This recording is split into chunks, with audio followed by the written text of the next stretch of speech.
All right, the Pencil Talk Takeover, Season 2, Episode 1.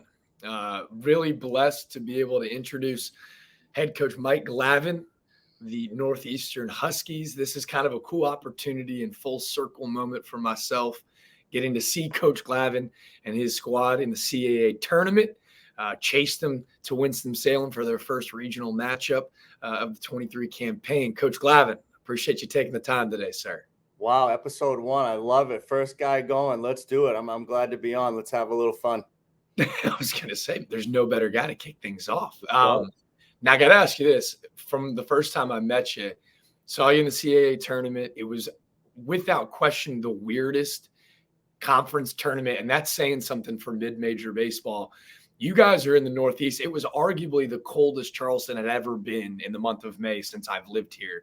I mean, I've been here for 26 years. It was horrible weather. yeah, and I love going to Charleston. Like that's one of my favorite places to go in conference and with seeing Coach Holbrook and seeing those guys. But I just love that area. So when we got down there, it was like, this is this real? Like we could have played this thing in Boston. I think the weather probably that week, if I recall, was actually better in Boston. So it was just bad timing. It seems like our conference has rain almost every year at the tournament somehow, some way, no matter where it is. But yeah, that was a pretty wild conference tournament for sure. Coach, my question for you, I we did a first season of these Pencil Talk interviews, and the whole idea was just getting to tell each other stories because that's what I'm passionate about, right? This second season, as we kick things off with you, watching from afar, obviously your team has had so much success since you've taken over the reins. My question is, they look like they take on the embodiment of their head coach in the sense that they play with so much passion. Um, where does that passion, I guess, stem from? And my question to you is, obviously you've been there for 17 years. Your love for Northeastern baseball, obviously next level. Where does that kind of come from? Sure. I think, well, two parts, right? Like, so first, I guess I got to start with my upbringing, right? My parents, who are now looking down on us. I miss them every day, but they instilled a certain mindset and a blue collar attitude growing up. We grew up in a middle class family. My dad was a construction worker. If you ask him what he did for a living, he said he banged nails, and he did forms. He put in foundations for homes and did some in-ground pools, did some plowing in the winters, like your typical grinder, blue collar type guy. And my mom was the same way. She raised the four of us, and so together those two and instilled these values in us of just hard work and sort of a blue collar type attitude, right? And so that's where it all started. And then just passion and energy spilled over into sports, right? Like my parents were never the type that were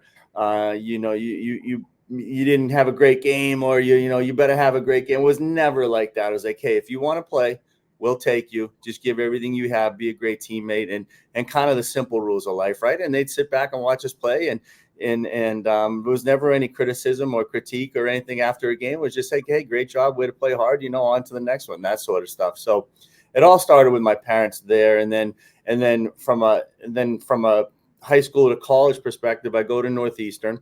I played for Coach McPhee, who was a head coach here before me for 29 years, had a blue collar mentality. So it was like a pretty easy, natural fit. I think at times we thought we were on the track team more than we were on the baseball team with the amount of running we used to do when I played here, back in the early 90s. But so that mentality was reinforced when I got here at Northeastern. And tried to carry that throughout, my playing days, my coaching career.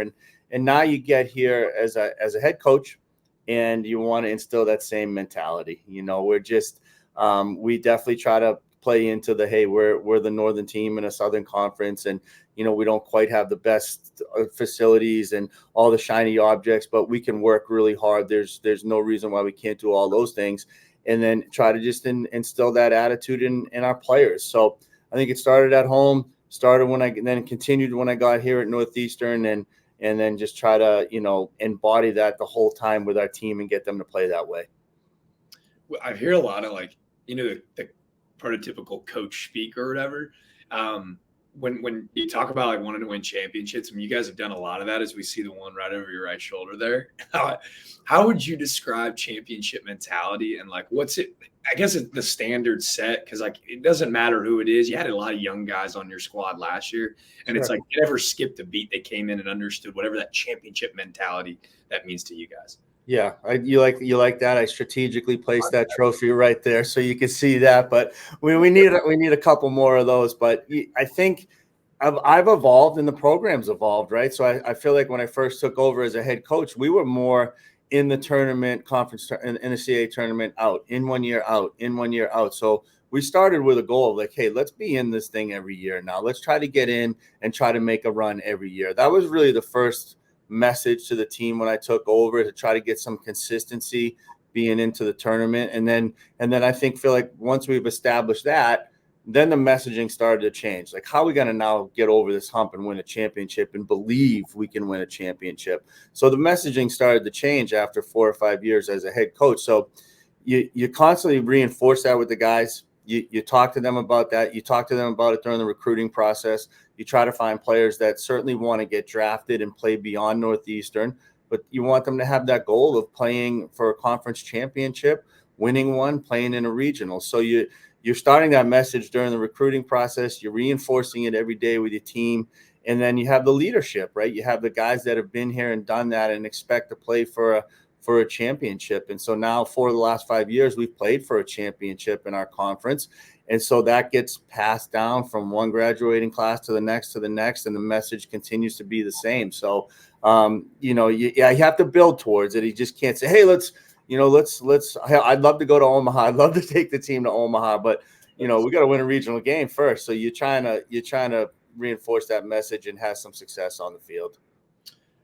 You mentioned it a little bit too, when you talk about like the recruiting piece, because you guys have done an unbelievable job to that. And with the state of college baseball now, how are you guys able to, like, I think recruit like the perfect Husky was the way that I kept describing it on the broadcast when I saw you guys.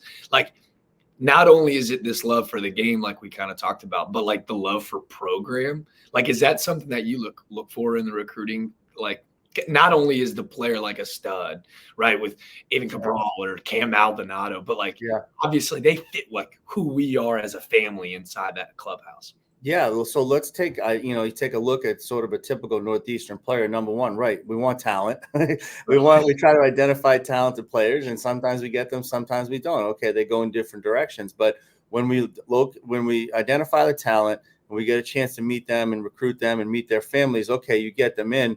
And again, you start that messaging. And then there is a piece to these guys where, as much as I love our program and who we are and what we're about, there's a piece that they've been overlooked, or someone else should, maybe someone else should have recruited them, or why didn't they? So when they get here, you want them to feel like, hey, we wanted you. Like, you're the guy we wanted. So let's prove to everybody else too what they missed out on. So they have that self-motivation inside them, and then we just try to enhance it and tweak it and motivate them every day with hard work, with fun, with reminders of what we can do. But I think we get that player that's talented, that wants to work really hard. It has a chip on their shoulder because either they were overlooked or maybe they didn't quite get the credit they deserved, and they come in here with an attitude that, like, okay, I'm all in on this program and my teammates and our staff. I love that. When you talk about too, like wanting to be a part of that, becoming a part of that CAA conference, you mentioned being like a northern team in a southern conference. You guys have 2 at-large bids in the last few years, which I think I kept saying during that tournament. I was like, man, this conference, you can make an argument 4 teams could get in. Yeah. Not only speak to the testament of college baseball as a whole, but like y'all's conference is a dogfight week in and week out. It really is. I love this conference. I'm glad you brought that up. And I think, we talk as head coaches in the conference a good amount. We get a text message groups. We have, get on our Zoom calls, and I assume other conferences doing it, but I don't know if they do it as much as we do. I think there's a lot of passion in our conference amongst our head coaches, and we all want to win. We all want to beat each other. We understand that, but I think there's a sense of pride within our conference right now of where the conference RPI was last year, where we think it can go again this year and moving forward. Now we add Campbell on top of the teams that we added last year. You know, like this conference is for real, and it has been.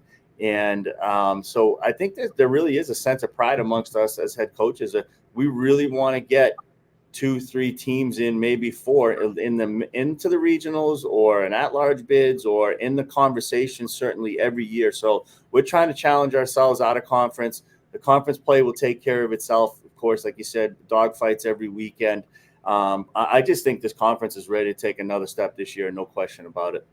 Yeah, you say you add Campbell. I had the opportunity, Bussin, to be on their call too. You're looking at potentially not only just 3 teams getting it, you're looking at like 3 top 25 teams. Obviously, you guys had cracked that barrier. Those guys were crazy, but they fit into the mold. I think just from the type of baseball being played as well, like just depth in the bullpen, similar to what you guys, I think Wilmington as well, and then just like 1 through 9, like just not an easy out in the lineup.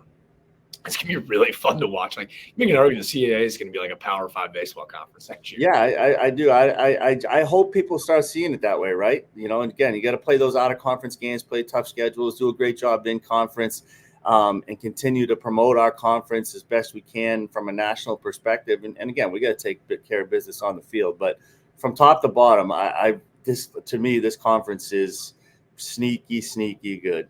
Crazy. You talk about playing out of conference. You guys, I believe Maryland, UConn as well. You guys played a really tough out of conference schedule. BC, I remember as well. Yeah. Some teams that played really well in postseason baseball last year. Was that intentional on y'all's end to go and like challenge yourself a little bit going into that CAA play? Was it like understood like, hey, we're not going to have a cakewalk out of conference, go in and dominate? Because if you look at your record overall, you're like, oh man, they must have taken care of business, obviously, but you guys went and beat a lot of regional teams. That's why I thought you guys could have made a bid at in my opinion, I thought you guys were a 2 seed last year, but yeah, the strength of schedule. Yeah, and you're right. There's no doubt we try to. Okay, so you know, you look at again the conference play will take care of itself, but then you're trying to fill in your non-conference weekends. There's a lot more that goes to filling in your non-conference weekends and just playing the hardest teams you possibly can. There's travel issues. You got to match up dates and things like that, but we're certainly trying to. We were able to add Duke last year in a midweek game. So you try to add as many of those games as you can to battle test your team, get them believing they can play with anybody in the country on the field. I can say it all I want in every pre-team, practice meeting. Hey, we can play with anybody. One of my go-to lines, we can beat anybody in the country and we can lose to anybody in the country, right? Like you got to bring it every day. So, but to believe it, you have to play those teams. So you got to schedule that way. And jokingly, like looking back on last year, who would have thought that on the second weekend of the season last year, there was a weekend matchup in Florida at a neutral site with 2 teams named Northeastern and Indiana State. And that turns out to be an absolutely critical weekend for us. I knew Indiana State has a great program, but you don't know how they're going to be that year. They don't know how we're going to be. Like, hey, this is great. Let's play a 3-game set. And next thing you know, they're hosting a regional. We're in a regional. And that was one of the biggest non-conference weekends of the season for us. I'm so glad you brought that up because I think that when we look at college baseball as a landscape, and I'm so curious your thoughts on it. Yeah. To have the Sycamores host a regional is so good for the sport. Like you saw, like they packed that place out. Yeah. Can you speak to not the disparity, but just like good baseball everywhere? We saw Oral Roberts in Omaha last year. You guys are on a really similar trajectory as those guys. Like, can you kind of speak to where the game is and how it's just good baseball all over the place right now? Yeah, absolutely. So as a head coach of a mid-major, our program, first of all, we're rooting for Indiana State the whole season, right? Not that they care, but we are behind the scenes. I'm we're hoping they're running the table and they're crushing it. And then when you see them you're hoping they get a host because you're like, man, if they can do it, maybe we can someday. And this is a program we played. So you're pulling for them the whole year. And it was so awesome to see what they did and all the success they had. And then the same thing with Oral Roberts. Now they go and I think they were a 3 or a 4 seed. I forget. I should know. But then you see the run they make. They get to Omaha and you're like, well, okay, hey, why not us? Why can't we do this? So you become a fan of those teams immediately watching them play. So that was exciting to watch that. And the level of play in college baseball, I think across the board for a lot of reasons, right? You have less rounds in the draft. You have obviously a lot of moving parts with the portal and everything that's going there. Let's face it. But I feel like the level of play has gone up, and the parity has really settled in. You still have your powerhouses, of course, and teams that are really tough to beat every year. But I think there's a ton of parity and a ton of great play across the board in college baseball. You bring up the portal, and it's such a touchy topic. I only bring it up with you because you guys have got insane like underclassmen talent. It was never a question that they were going to come back. Yeah, I don't even know, but I'm sure they had the opportunity to go elsewhere. It's like you almost have to start to recruit within, right? And you guys have been able to do that, like to be able to keep the guys that you have, and not only like you said, hey, we're going to find like really good players, going to find those dogs that got that chip on the shoulder still, but to be able to keep them, is that like something like a conversation you guys have to have within house, like, or is it just never a question because like there are guys and like we know that they're family?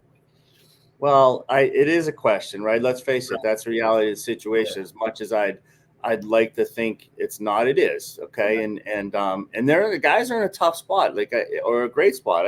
I get it, so we're blessed to have, I think we build the relationships again from recruiting to when they get here to when they're here, the type of culture we have and the way we treat them. And okay, so again, maybe we don't have everything that maybe other programs have, but we have a lot of great things, and the guys see that and they value that. They value the program, they value the education, they value the location, they value how we do things.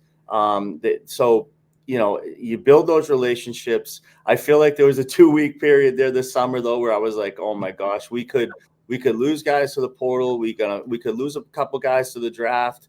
We could have a lot of turnover here, and fortunately we didn't, because again, those guys showed tremendous loyalty and belief in what we do here and belief in themselves. So I think they value the right things, and they value their education, and they value, trying to win and playing every day and pitching and being on the field. And so we're blessed to have those guys. Again, I know it's happening. It's a reality in the college baseball and college athletics, but, really fortunate to have these guys and them believing in our program and believing in themselves.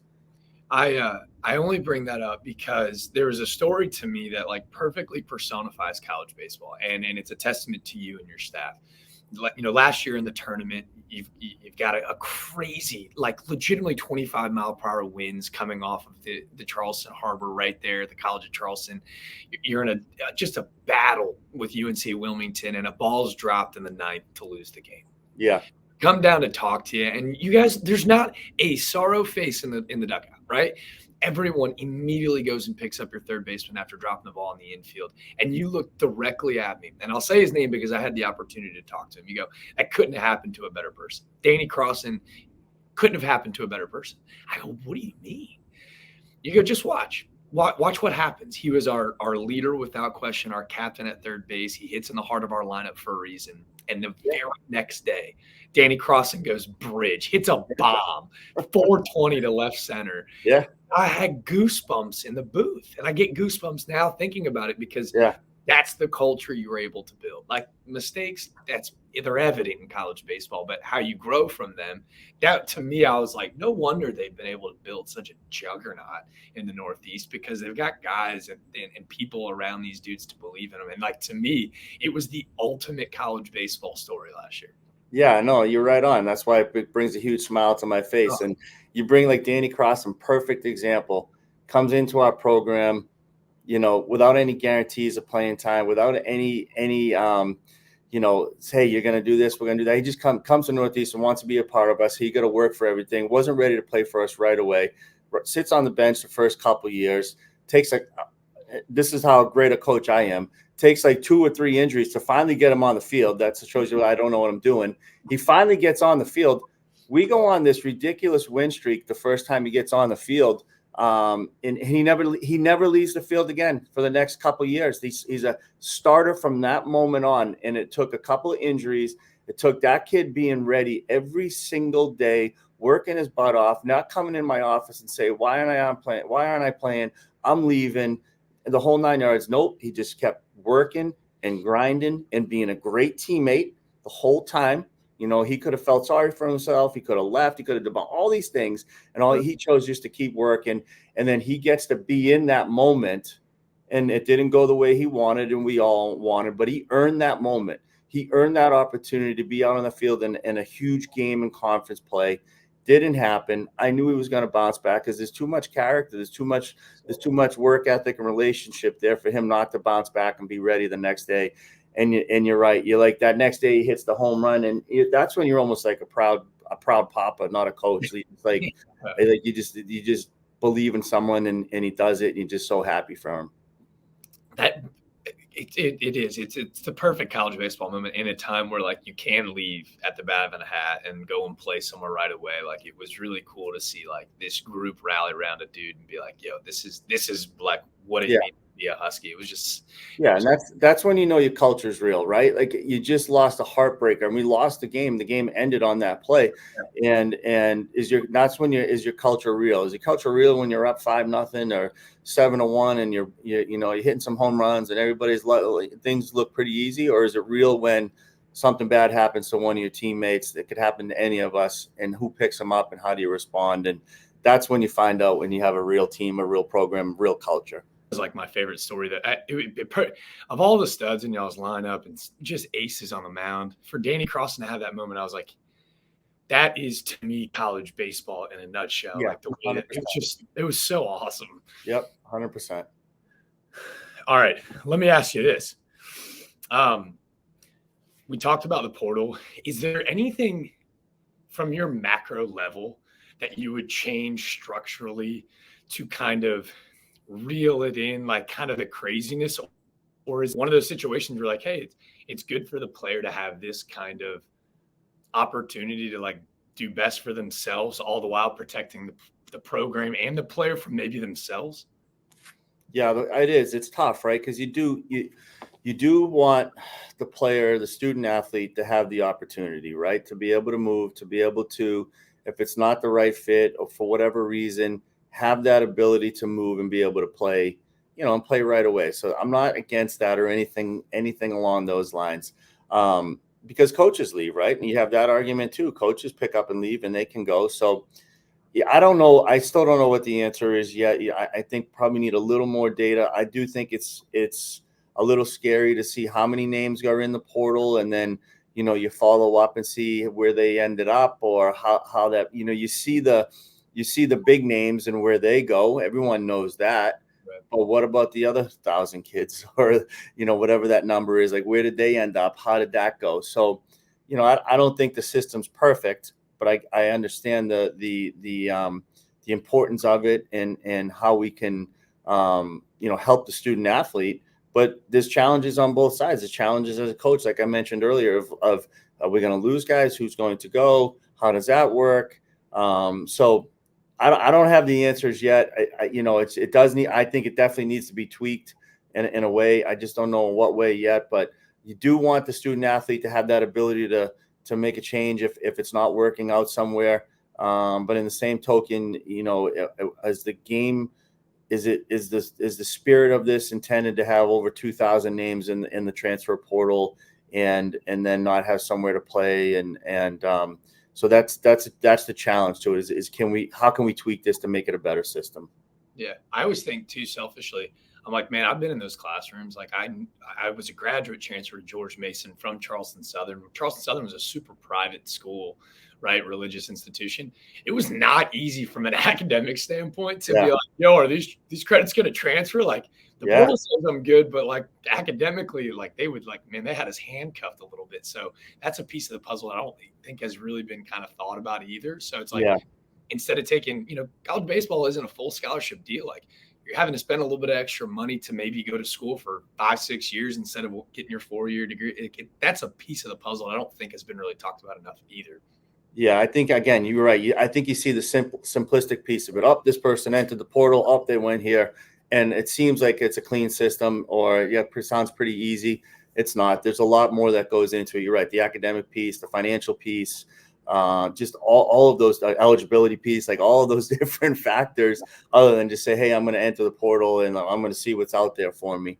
So it's I'm sure it's here to stay. I think it just, you keep monitoring it. We got a couple of sample years now of what this looks like, and now how can we probably fix the system or adjust it to make it I think a better system for everybody. Yeah. Now you mentioned coaches leaving. I think the main thing that I had highlighted when I got ready to talk to you today was just like how loyal and like honored I think for you to be where you played college ball. So to kind of give the backstory, so you played at Northeastern. I saw you've been there 17 years as a coach. This will be your 10th season, I believe, as the head super. Yeah. So was it, I mean, just the coolest feeling in the world being able to go back after your professional 10 years of pro ball? Yeah. So sick. Yeah. So sick.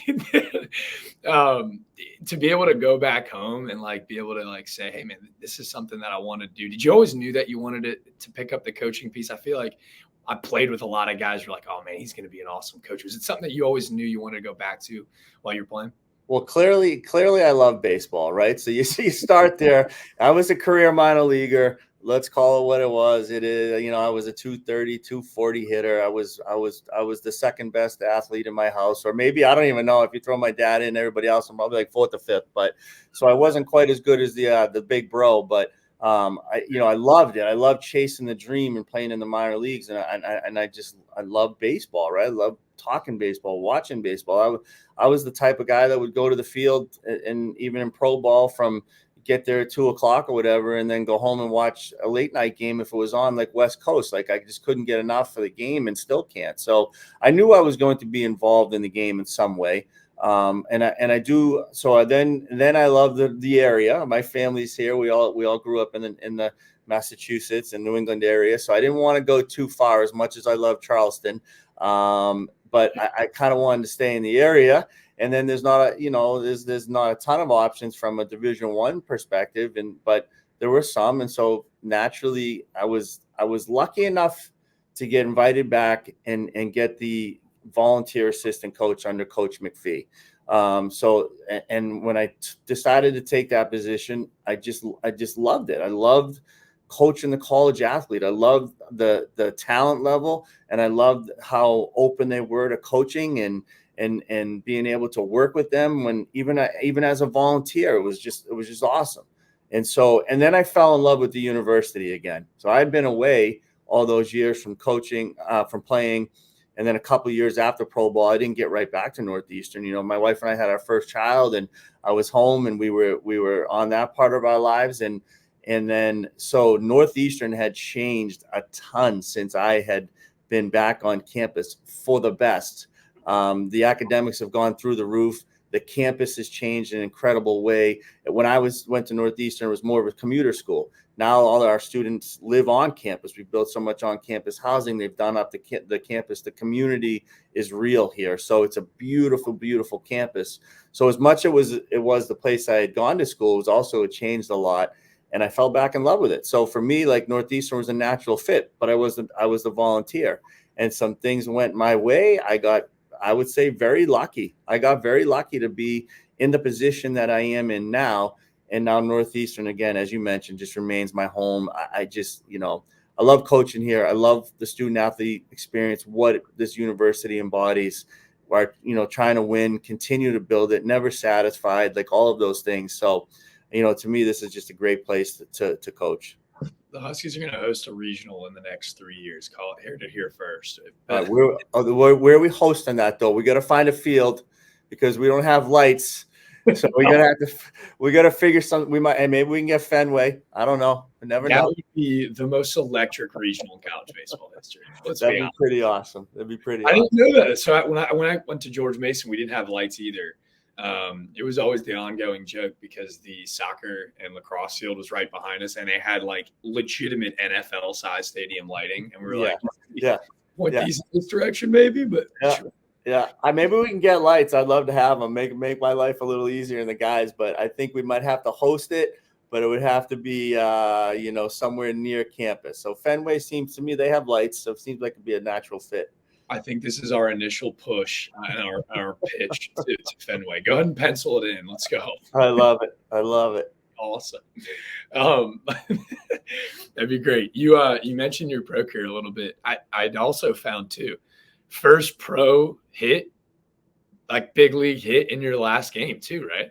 Oh yeah, well, nothing like waiting until the last second. But I got a base hit in my last official last at bat. I mean, I knew there weren't going to be too many more bats, probably none. So it was as far as I'm concerned, it was a line drive off Braden Looper up the middle of the year. The Marlins won the World Series, so it was pretty special moment. Oh, that's awesome. But career minor leaguer, I know that. I know who I am. No, come on, man. I got a big league knock. Nobody can say that. Come on, like what? 1% of the baseball population can say that. Yeah, pretty cool. That's awesome. My question for you, from a like personal standpoint, I think when we talk about like the state of college baseball, selfishly trying to learn how to like tell its story, right? I always joke about like, hey, if there was college game day for college baseball, it'll never be football or basketball, but we can make a serious push in telling its story in a better light. Selfishly, I always like to ask people, and especially a man of your state, like, what would your advice be to those like trying to help tell its story? Like, what would your advice be? Well, I think get into the nuts and bolts, and to me, the nuts and bolts are mid majors and schools like Northeastern and conferences like the CAA where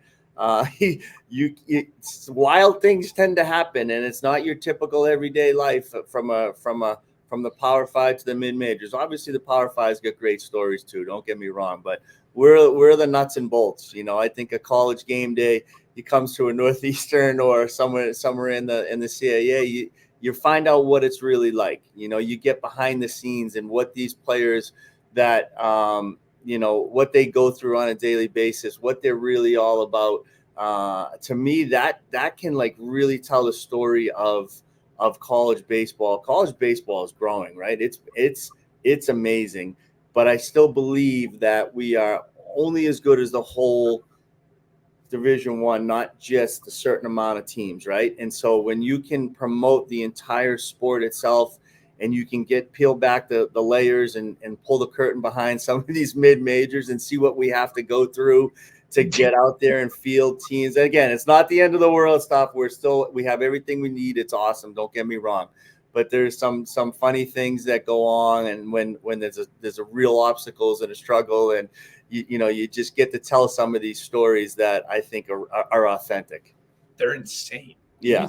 It's absolutely mid-major college baseball is absolutely bonkers. Like I get stories of like bus trips breaking down halfway through, and I mean like absolutely. I do beg the question. Do you partake in the bus ride activities? Like I know that are you guys like a mafia or like a heads up 7-up team? Like you guys rock any games on the bus? I know they're rocking some games in the back. I'm usually at the front. You know, I try to. I don't get invited, so they must not want me in there. But I can hear them laughing and enjoying it, and that's probably the best part for me. Just I know they're together, hanging out and doing something. But who knows? You know, we might be on a bus. We might be taking vans to practice. You never know. Like you said, mid-major stuff.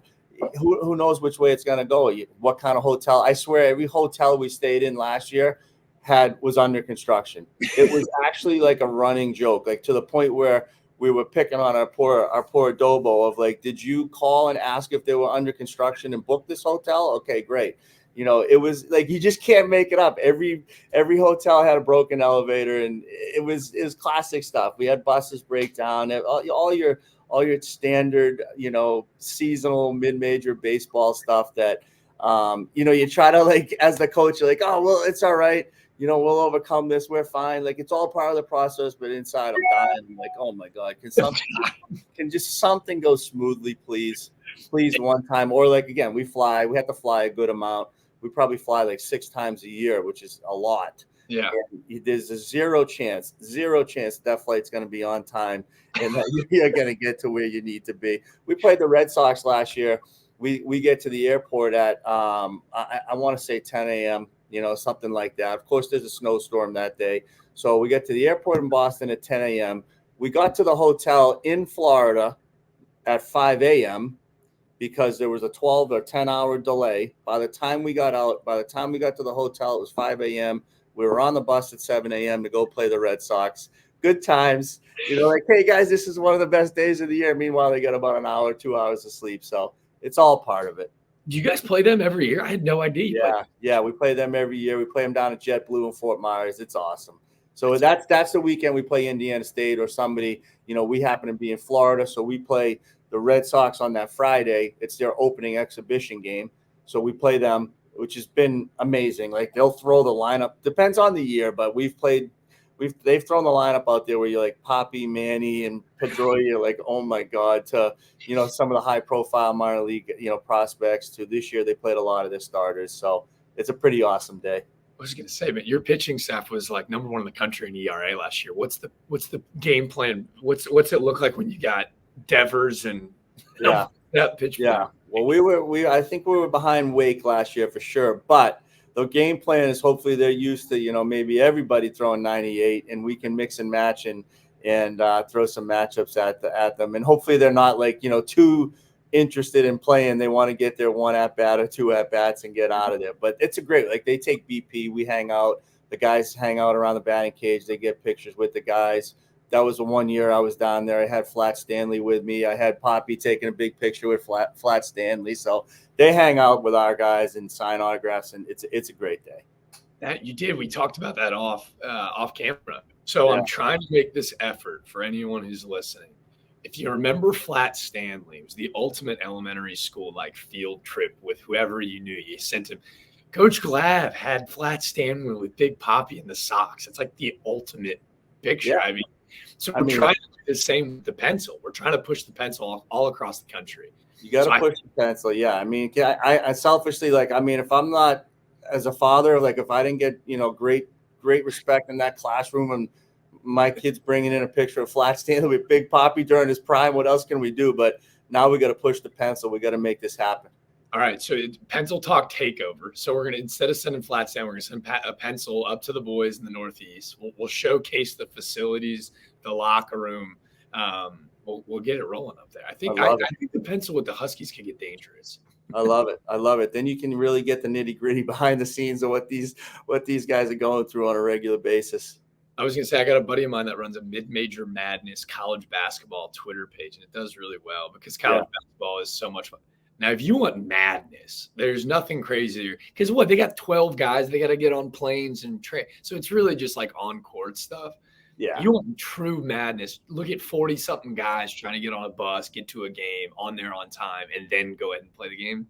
100%. I'm with you. This truly is madness.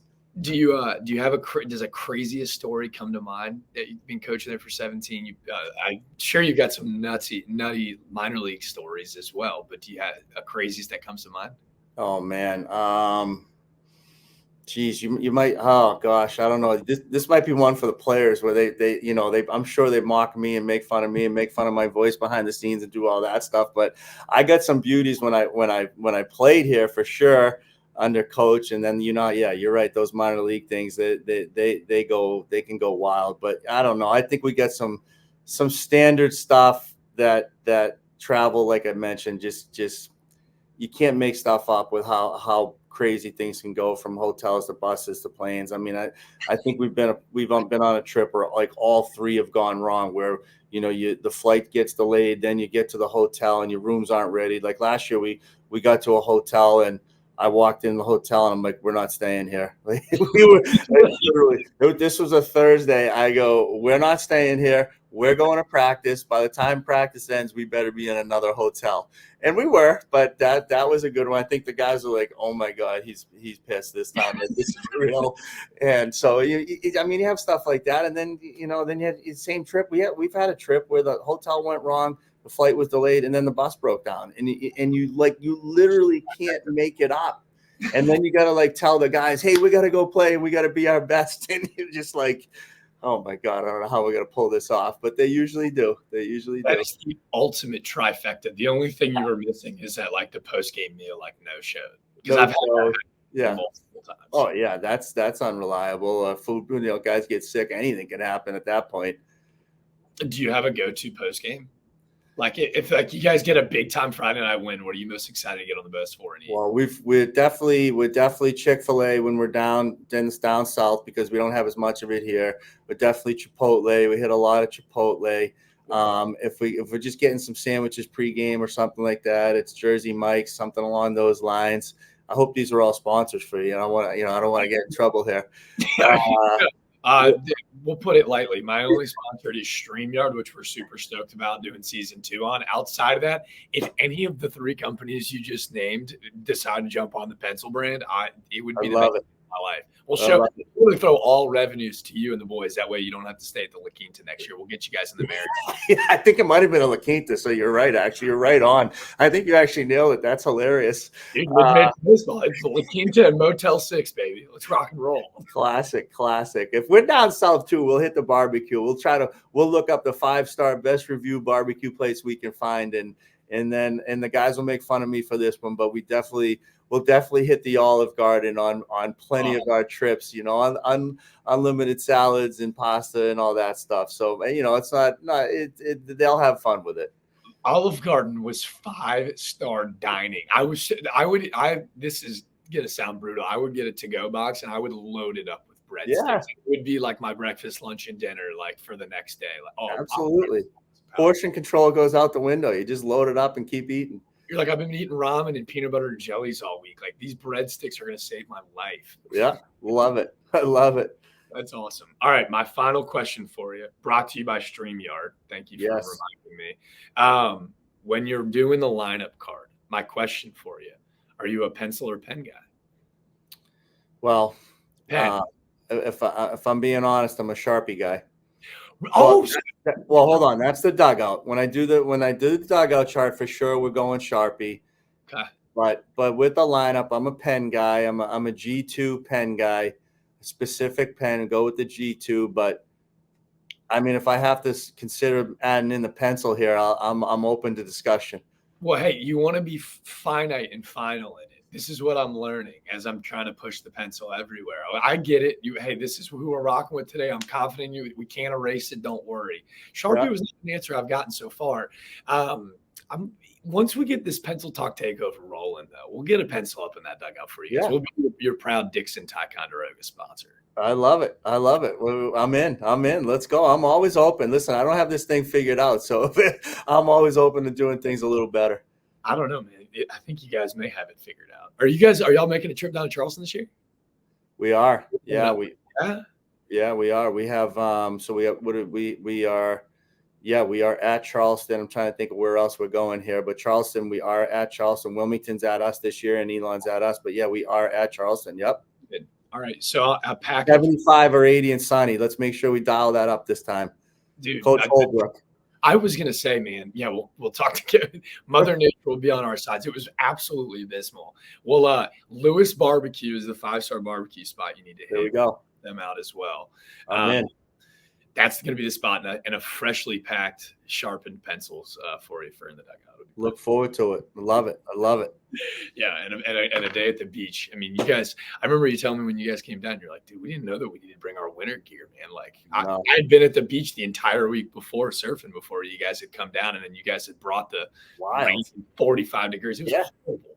I brought it up the other day to our team. I forget what we were talking about. I'm sure we had the same day the other day here. Like, we've had some rain this fall and it was windy and whatever. I'm like, hey, fellas, I don't want to hear it. Like, we played 5 days in this in a tournament, so I really don't want to hear it. And that was Charleston. Like, came up the other day. Do you guys ever get used to that weather? Because I am a pansy about the cold. Like, are you guys like used to it? Been there, done that? I don't know. I mean, used to it. Like, yeah, obviously we want to use it to our advantage. Like, so we practice in it, we play in it early in the season. But baseball, right? It's a warmer weather sport, and the guys prefer. We all do. I do. I mean, I'm not I'm over there like, run your sprints, get warm, make sure you're hot. Meanwhile, I got like 5 shirts on, a hoodie, and a jacket, and I'm freezing. But I'm like yelling at them to not be cold and you better be warm and all this stuff. But do we get used to it? Yeah, to an extent. We definitely do.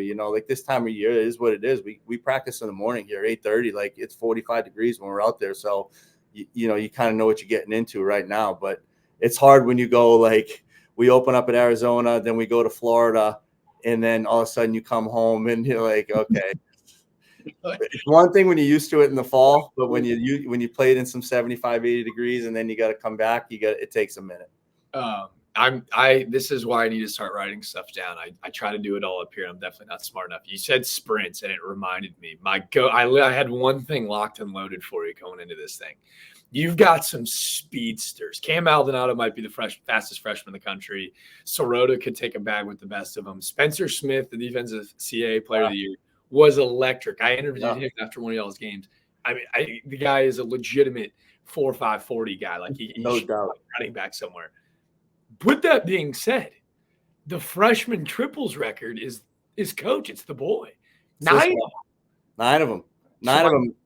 Are you the fastest guy in that program today? I might be. If we ran today, ran a 60, I think I'd give Cam and Sirota and Boslin and those guys a run for their money. Those 9 triples speak for themselves. And what really is telling about those 9 triples and how fast I am is there's probably a 0 in the stolen base column. So something must have happened for me actually to get the 9 stolen bases. And I will just tell you briefly, like back in the day at Northeastern, talk about mid-major wild, our center field and right field was the old AstroTurf, the hard stuff, because we also played football and field hockey on our field. Left field and the infield was dirt. So if you played the outfield at our field, you had to wear turfs in center and right. Then you had to come in and put spikes on the hit if you wanted to do that. So can't make this up. And then our right field line was 370 back then. I was left-handed hitter. So I was just dumping balls in front of guys. It was bouncing over guys' heads and going. They didn't know how to play the AstroTurf. Or if you hit one down the line, which I tended to pull everything, it would just go over the base and go in the corner in 370. And I'd, sneak in a triple that would probably be an inside the park home run for most guys. So the triples, I don't know if there was a legitimate triple in there. And I don't know if I had any stolen bases. But, yeah, it was pretty wild. Half turf, half dirt infield field. It was pretty wild. I'll play devil's advocate. It's tough to steal bags when you're already standing on third. True. But is the center fielder rocking turfs too? Like, does the left fielder playing on the cutoff? That way everything like the center doesn't play to left? Yeah, so just picture it running from center field to right field, turf, hard AstroTurf, left fielders in spikes, center and right are in turfs. Baseball is hard enough to play. I don't have the mental capacity to come in and change my shoes and hit. I don't know how guys did it. But, yeah, I don't know if there was a legitimate triple in there. So, nah, unfortunately, I'd love to tell you I was fast. We didn't run 60s back in the day, but I'm sure I was a 7.5, 7.7, 60. But, hey, 9 triples as a freshman. I think that is the perfect place to leave you. At college baseball, the best. It's the best. College baseball is a beautiful, beautiful thing. Season 2, episode 1, Coach Glavine, I cannot thank you enough. Beyond excited to watch the Huskies do their thing this year. Thanks for having me on, Jack. Keep up the great work. Love it. Let's go.